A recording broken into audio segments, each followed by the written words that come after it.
कैसे मान लूं कि नैब की अपनी कोई इंडिपेंडेंट वो है। मैडम ये बताइएगा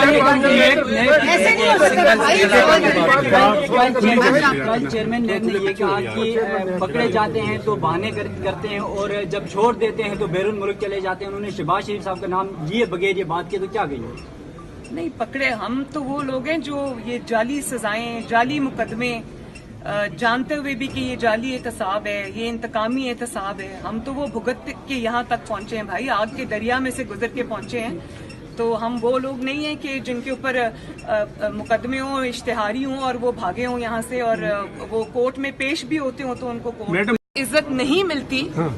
जब बक्से चुराए जाते हैं, जब वोट चोर हुकूमत आ जाती है, तो फिर वो होता है 9 महीने में पाकिस्तान के साथ जो अब हो रहा है। ये इसलिए हो रहा है कि ये जाली तरीके से आए हैं, ये चोर दरवाजे से आए हैं, ये वोट चुरा के आए हैं और ये वोट की इज्जत को पाँव के नीचे रोंद के आए हैं। तो जो इनका ये अब जिस तरह ये इबरत का नमूना बन रहे हैं, तो अगर कोई ऐसा इरादा रखता भी है तो उसको भी ये समझ लेना चाहिए कि जो वोट को इज्जत जब नहीं मिलेगी तो मुल्क का ये हाल होगा।